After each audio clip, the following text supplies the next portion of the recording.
Hello বন্ধুরা, আপনারা সবাই কেমন আছেন? আশা করি আপনারা সবাই ভালো আছেন এবং আগামী দিনে আপনারা সবাই ভালো থাকেন সেই আশা কামনা করে আমি এস মন্ডল আজ আবার আপনাদের সামনে একটি নতুন এডুকেশনাল টিউটোরিয়াল নিয়ে হাজির হয়েছি।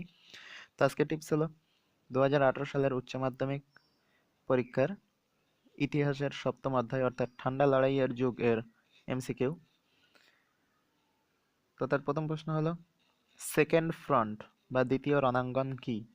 উত্তর, দ্বিতীয় বিশ্বযুদ্ধের সময় জার্মানির বিরুদ্ধে লড়াইয়ের জন্য মিত্রশক্তি যে রণাঙ্গন উন্মুক্ত করেছিল তা সেকেন্ড ফ্রন্ট বা দ্বিতীয় রণাঙ্গন নামে পরিচিত। 1944 খ্রিস্টাব্দের 6ই জুন আমেরিকা এবং ব্রিটেন এই রণাঙ্গন উন্মুক্ত করেছিল, যার ফলে রাশিয়া সন্দিহান হয়ে উঠেছিল। পরের প্রশ্ন, কখন দ্বিমেরু বিশ্বের উদ্ভব ঘটেছিল? উত্তর, দ্বিতীয় বিশ্বযুদ্ধের পরবর্তীকালে 1945 খ্রিস্টাব্দে দ্বিতীয় বিশ্বের উদ্ভব ঘটেছিল বা দ্বিমেরু বিশ্বের উদ্ভব ঘটেছিল। পরের প্রশ্ন, ঠান্ডা যুদ্ধ কথাটির প্রথম কে ব্যবহার করেন? উত্তর, 1947 খ্রিস্টাব্দের 16ই এপ্রিল দক্ষিণ ক্যারোলিনা প্রদেশের কলম্বিয়া শহরে এক ভাষণে মার্কিন কূটনীতিবিদ বার্নার্ড বারুচ প্রথম ঠান্ডা লড়াই কথাটি প্রকাশ্যে ব্যবহার করেন। পরের প্রশ্ন, ফাল্টন বক্তৃতা কে কবে প্রদান করেন? উত্তর, ব্রিটিশ প্রধানমন্ত্রী উইনস্টন চার্চিল 1946 খ্রিস্টাব্দের 5ই মার্চ আমেরিকা মিসৌরি প্রদেশের ফাল্টন ওয়েস্ট মিনিস্টার কলেজে ফাল্টন বক্তৃতা প্রদান করেন। পরের প্রশ্ন, ট্রুম্যান কে ছিলেন? কবে তিনি তার নীতি ঘোষণা করেন? উত্তর, হ্যারি ট্রুম্যান ছিলেন মার্কিন রাষ্ট্রপতি। তিনি 1947 খ্রিস্টাব্দের 12ই মার্চ তার নীতি ঘোষণা করেন। পরের প্রশ্ন, ট্রুম্যান নীতি কি ছিল? উত্তর, সোভিয়েত রাশিয়ার আগ্রাসন প্রতিরোধে 1947 খ্রিস্টাব্দের 12ই মার্চ মার্কিন প্রদেশে রাষ্ট্রপতি হ্যারি ট্রুম্যান ঘোষণা করেছিলেন, যেসব জাতি সশস্ত্র সংখ্যালঘুদের আক্রমণ বা বিদেশি রাষ্ট্রের আক্রমণের প্রতিরোধে নিয়োজিত তাদের আমেরিকা আর্থিক ও সামরিক সাহায্য করবে। এই নীতি ট্রুম্যান নীতি নামে পরিচিত। পরের প্রশ্ন, কেননান এর বেষ্টনী নীতি কি অথবা বেষ্টনী নীতি বা সীমায়িতকরণের নীতি কি? উত্তর, সমাজতান্ত্রিক চ্যালেঞ্জ তথা সোভিয়েত সম্প্রসারণ মোকাবিলায় প্রখ্যাত মার্কিন কূটনীতিবিদ জর্জ এফ কেননান 1947 খ্রিস্টাব্দে মিস্টার এক্স ছদ্মনামে ফরিজেন অ্যাফেয়ার্স পত্রিকায় সোভিয়েত কার্যকলাপের উৎস নামে এক প্রবন্ধে লেখেন, আমেরিকান সরকারের উচিত সোভিয়েত প্রভাব যে সকল অঞ্চলে বিদ্যমান তাকে সেখানেই সীমাবদ্ধ রাখা। এই নীতিই বেষ্টনী নীতি বা কন্টেইনমেন্ট নীতি নামে পরিচিত। পরের প্রশ্ন, ট্রুম্যান নীতিকে কেন বেষ্টনী নীতি বলা হয়? উত্তর, ট্রুম্যান নীতির দ্বারা সোভিয়েত রাশিয়ার প্রসার ও প্রভাবকে সীমাবদ্ধ রাখার চেষ্টা করা হয়, সেই কারণে এই নীতিকে বেষ্টনী নীতি বলা হয়। পরের প্রশ্ন, মার্শাল পরিকল্পনা কবে ও কেন ঘোষিত হয়? উত্তর, 1947 খ্রিস্টাব্দের 5ই জুন মার্শাল পরিকল্পনা ঘোষিত হয়। এর মূল উদ্দেশ্য ছিল যুদ্ধ বিধ্বস্ত ইউরোপের অর্থনৈতিক পুনরুজ্জীবন করা। পরের প্রশ্ন, মার্শাল পরিকল্পনা কি? উত্তর, অর্থনৈতিক দুরবস্থা সুযোগে যাতে যুদ্ধবিধ্বস্ত ইউরোপে সাম্যবাদের প্রভাব বিস্তৃত না হয় সেই কারণে যে অঞ্চলের অর্থনৈতিক পুনরুজ্জীবনের জন্য মার্কিন রাষ্ট্রপতি সচিব জর্জ সি মার্শাল 1947 খ্রিস্টাব্দের 5ই জুন হার্ভার্ড বিশ্ববিদ্যালয়ে প্রদত্ত এক ভাষণে মার্কিন সাহায্যের এক পরিকল্পনা ঘোষণা করেন, তার এই প্রস্তাব মার্শাল পরিকল্পনা নামে পরিচিত। পরের প্রশ্ন, মার্শাল পরিকল্পনার উদ্দেশ্য কী ছিল? উত্তর, মার্শাল পরিকল্পনার উদ্দেশ্য ছিল, 1. আর্থিক সাহায্যদানের মাধ্যমে সংশ্লিষ্ট দেশগুলিকে সোভিয়েত রাশিয়ার প্রভাবের বাইরে রাখা, 2. মার্কিন ব্যবসা-বাণিজ্যের পথ সুগম করা ও 3. পরিকল্পনা গ্রহণকারী রাষ্ট্রগুলিকে নিয়ে একটি অনুগত রাষ্ট্র জোট গঠন করা ইত্যাদি। পরের প্রশ্ন, ন্যাটো কবে গঠিত হয়? উত্তর 1949 খ্রিস্টাব্দের 4 এপ্রিল ন্যাটো গঠিত হয়। পরের প্রশ্ন,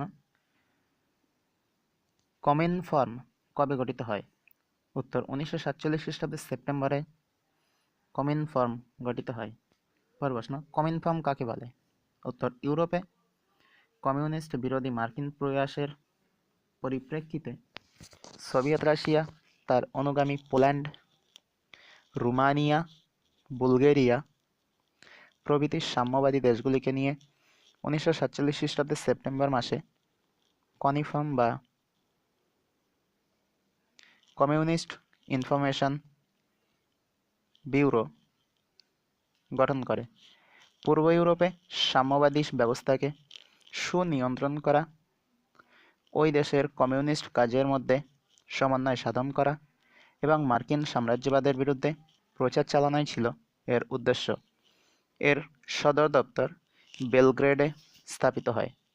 পরের প্রশ্ন, ওয়ারেস চুক্তি কবে ও কেন স্বাক্ষরিত হয়? উত্তর রাশিয়ার নেতৃত্বে 1955 খ্রিস্টাব্দের 14 মে ওয়ারেস চুক্তি স্বাক্ষরিত হয়। পূর্ব ইউরোপের কমিউনিস্টদের নিরাপত্তা সুদৃঢ় করার উদ্দেশ্যে এবং মার্কিন মদতপুষ্ট ন্যাটো, সিয়াটো সহ অন্যান্য সামরিক শক্তিজোটের প্রত্যুত্তরে এই সংস্থাটি গঠিত হয়েছে। পরের প্রশ্ন, ইয়াল্টা সম্মেলন কেন ডাকা হয়? উত্তর সম্মিলিত জাতিপুঞ্জের সনদের খসড়া প্রণয়নের জন্য এবং নিরাপত্তা পরিষদের ভোটদান পদ্ধতি সম্পর্কে আলোচনার জন্য 1945 খ্রিস্টাব্দের ফেব্রুয়ারি মাসে ইয়াল্টা সম্মেলন ডাকা হয়। পরের প্রশ্ন, ইয়াল্টা সম্মেলন কেন গুরুত্বপূর্ণ? উত্তর 1945 খ্রিস্টাব্দের ফেব্রুয়ারি মাসে অনুষ্ঠিত ইয়াল্টা সম্মেলনে সম্মিলিত জাতিপুঞ্জের সনদের খসড়া রচিত হয় এবং নিরাপত্তা পরিষদের স্থায়ী সদস্য রাষ্ট্রগুলির ভেটো ক্ষমতা ও ভেটো বিষয়ে সিদ্ধান্ত গৃহীত হয়। পরের প্রশ্ন, বার্লিন অবরোধ কবে শুরু হয়? উত্তর বার্লিন অবরোধ শুরু হয় 1948 খ্রিস্টাব্দের 24শে জুলাই। পরের প্রশ্ন,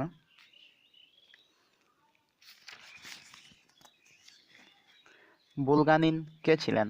উত্তর নিকোলাই বুলগানিন ছিলেন এক সোভিয়েত রাজনীতিবিদ যিনি 1953 খ্রিস্টাব্দের মার্চ থেকে 1955 খ্রিস্টাব্দের মার্চ পর্যন্ত সোভিয়েত প্রতিরক্ষা মন্ত্রী হিসাবে নিযুক্ত ছিলেন। পরের প্রশ্ন, সুয়েজ সংকটের আশুকরণ কি ছিল?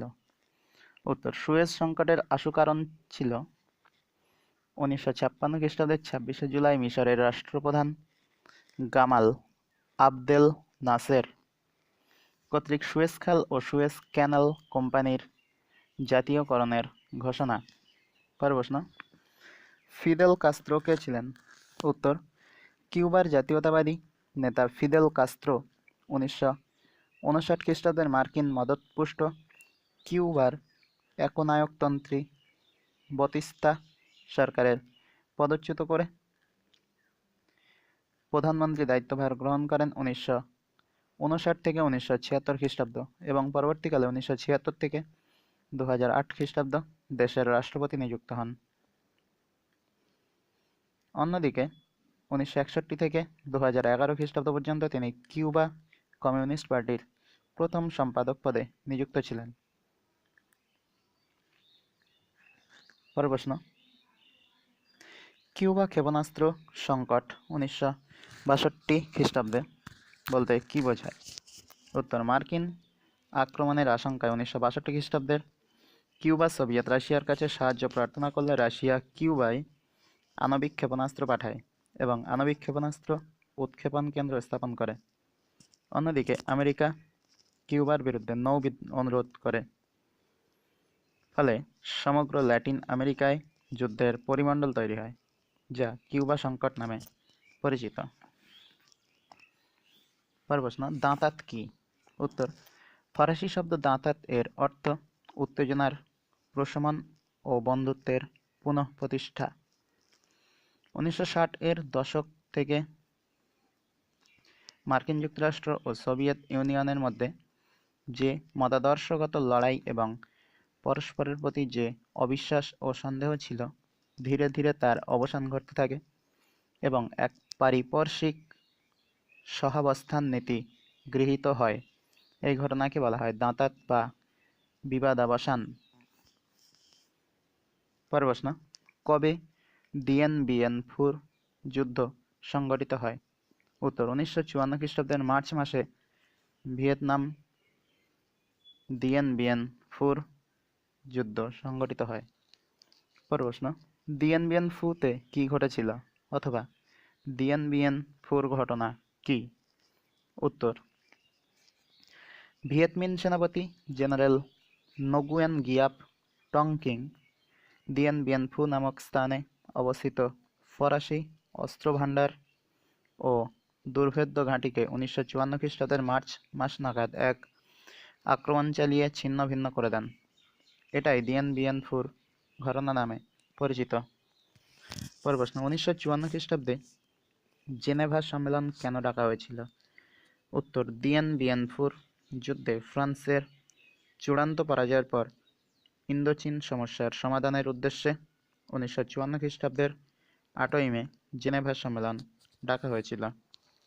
পরের প্রশ্ন, জেনেভা সম্মেলনে কোন কোন দেশ অংশগ্রহণ করে? উত্তর, 1954 খ্রিস্টাব্দে অনুষ্ঠিত জেনেভা সম্মেলনে ব্রিটেন, ফ্রান্স, আমেরিকা, চীন, ভিয়েতনাম, লাওস ও কম্বোডিয়ার পররাষ্ট্রমন্ত্রীরা যোগদান করেন। পরের প্রশ্ন, 17 ডিগ্রি সমাক্ষরেখা কি? উত্তর, 1954 খ্রিস্টাব্দের ভিয়েতনামকে যে অক্ষরেখা বরাবর উত্তর ও দক্ষিণ এই দুই ভিয়েতনামে বিভক্ত করা হয় তাকে 17 ডিগ্রি সমাক্ষরেখা বলা হয়। 17 ডিগ্রি সমাক্ষরেখার উত্তরাংশ ভিয়েত মিন ও দক্ষিণাঞ্চলে ন দিয়েন দিয়েম শাসন প্রতিষ্ঠিত হয়েছিল। পরের প্রশ্ন, ভিয়েত কং কি? উত্তর, দক্ষিণ ভিয়েতনামে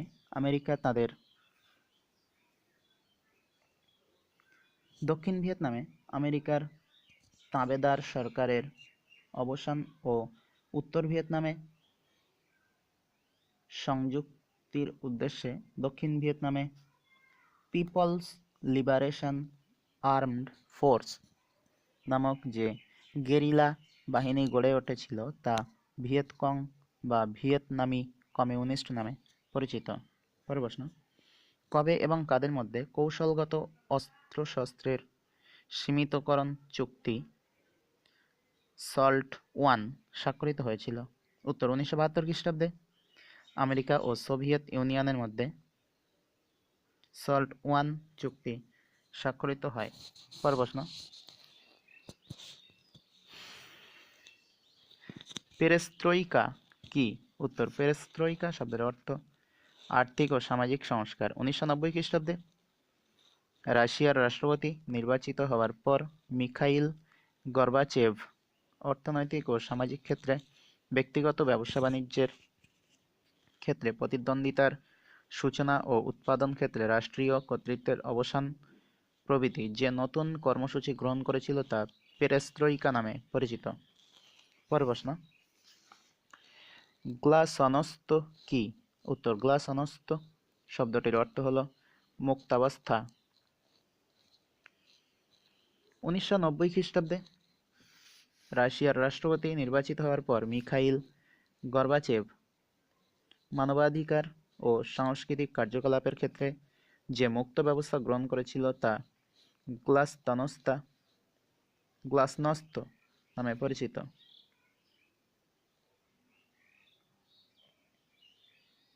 পরের প্রশ্ন, সম্মিলিত জাতিপুঞ্জের লক্ষ্য কী ছিল?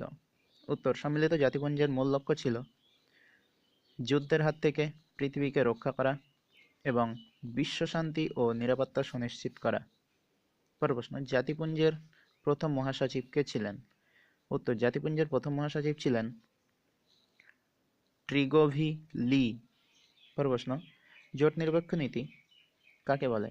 উত্তর, স্বাধীনতা লাভের পর ভারত, আমেরিকা ও রাশিয়ার নেতৃত্বাধীন জোট শক্তিতে যোগ না দিয়ে উভয় গোষ্ঠীর সঙ্গে বন্ধুত্ব ও সমদূরত্ব বজায় রেখে স্বাধীন ও নিরপেক্ষভাবে তার বিদেশ নীতি পরিচালনার কথা ঘোষণা করে, যা জোট নিরপেক্ষ নীতি নামে পরিচিত। প্রধানমন্ত্রী জওহরলাল নেহেরু ছিলেন এই নীতির প্রধান প্রবক্তা ও রূপকার। পরের প্রশ্ন, পঞ্চশীল কি? উত্তর, 1954 খ্রিস্টাব্দের ভারতের প্রধানমন্ত্রী জওহরলাল নেহেরু ও চীনের প্রধানমন্ত্রী চৌ এন লাই ভারত চীন সম্পর্কে নির্ধারণের ক্ষেত্রে 5টি নীতি অনুসরণ করে যে চুক্তিতে উপনীত হয় তা ভারত চীন পঞ্চশীল চুক্তি নামে পরিচিত। পরের প্রশ্ন, কবে এবং কেন বান্দং সম্মেলন হয়? উত্তর, 1955 খ্রিস্টাব্দের 18 থেকে 26 এপ্রিল ইন্দোনেশিয়ার বান্দং শহরে এশিয়া ও আফ্রিকার 29টি দেশের প্রতিনিধিদের নিয়ে বান্দং সম্মেলন অনুষ্ঠিত হয়। সম্মেলনে ঔপনিবেশিক শাসন ও বর্ণবৈষম্য বিরুদ্ধে সংগ্রাম, পারমাণবিক অস্ত্রের পরীক্ষা ও ব্যবহার নিষিদ্ধকরণ প্রভৃতি বিষয় আলোচিত হয়। এই সম্মেলন থেকেই জোট নিরপেক্ষ আন্দোলনের আনুষ্ঠানিক সূচনা হয়। উল্লেখ্য, এই সম্মেলনের সভাপতি ছিলেন ইন্দোনেশিয়ার প্রধানমন্ত্রী আলী শাস্ত্র মিতজোজো। পরের প্রশ্ন, লং মার্চ কি? উত্তর, 1934 খ্রিস্টাব্দের 16 অক্টোবর মাও জে দং এর নেতৃত্বে প্রায় 1 লক্ষ কমিউনিস্ট সরকারি বাহিনীর অবরোধে ভেঙে প্রায় দীর্ঘ 6,000 মাইল বা 28,000 মিটার পথ অতিক্রম করে দক্ষিণ চীন থেকে উত্তর পশ্চিম চীনের অপেক্ষাকৃত নিরাপদ স্থান শেনশি প্রদেশে 1935 খ্রিস্টাব্দের 20 অক্টোবর উপস্থিত হন। পায়ে হেঁটে 370 দিনের এই দীর্ঘ পদযাত্রাকে লং মার্চ বা দীর্ঘ পদযাত্রা বলে অভিহিত করা হয়েছে। পরের প্রশ্ন, চীনে কার নেতৃত্বে লং মার্চ শুরু হয়েছিল এবং কতদিন পরে কবে তা শেষ হয়? উত্তর, চীনে 1934 খ্রিস্টাব্দের 16 অক্টোবর মাও জেদং এর নেতৃত্বে লং মার্চ শুরু হয় এবং 370 দিন পরে 1935 খ্রিস্টাব্দের 20 অক্টোবর এই যাত্রা শেষ হয়। পরের প্রশ্ন, কবে ও কার নেতৃত্বে চীনে প্রজাতন্ত্র প্রতিষ্ঠিত হয়? উত্তর, 1949 খ্রিস্টাব্দের 1 অক্টোবর মাও জে দং এর নেতৃত্বে চীনের পিকিং শহরে গণপ্রজাতন্ত্র প্রতিষ্ঠিত হয়। এরপর আসছি মাল্টিপল চয়েস কোশ্চেন নিয়ে। তো মাল্টিপল চয়েস কোশ্চেনের প্রথম প্রশ্ন, ঠান্ডা লড়াই কথাটির প্রথম ব্যবহার করেন কে? Frantz Fanon, David Thomson, Bernard Baruch ও হ্যারি ট্রুম্যান। উত্তর, বার্নার্ড বারুচ। পরের প্রশ্ন, ঠান্ডা লড়াইয়ের ক্ষেত্রে দুপক্ষের প্রধান শক্তিশালী জিনিসগুলি ছিল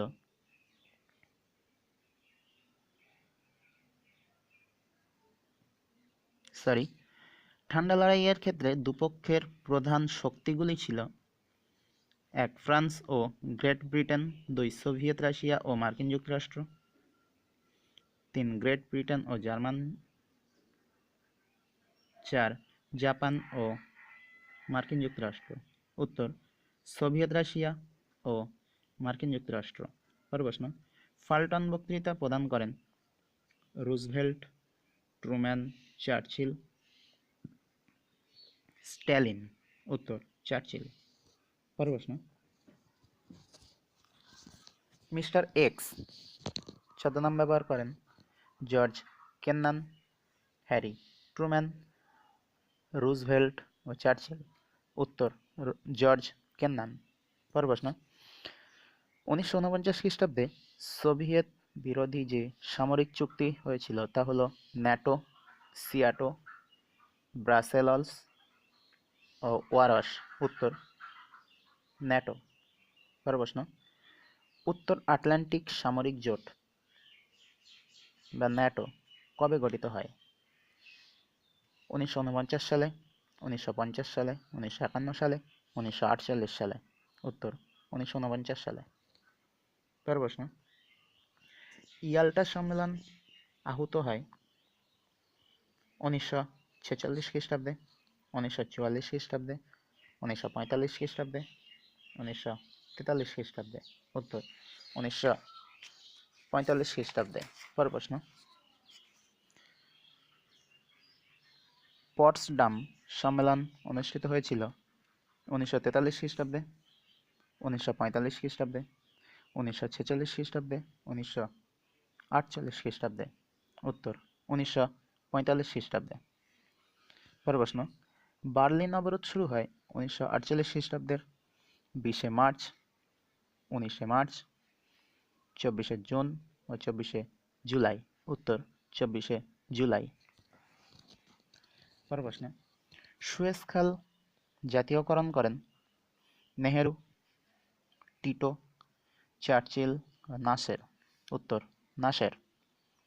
পরের প্রশ্ন, মিশরীয় রাষ্ট্রপ্রধান নাসের সুয়েজ খাল কোম্পানির জাতীয়করণ করেন 1905 সালে, 1980 সালে, 1960 সালে, 1956 সালে।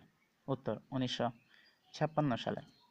পরের প্রশ্ন, ফেলজেনিকো বাতিস্তা ছিলেন কিউবার প্রধানমন্ত্রী, কিউবার রাষ্ট্রপতি, পাকিস্তানের সামরিক বিভাগের প্রধান ও পাকিস্তানের রাষ্ট্রপতি।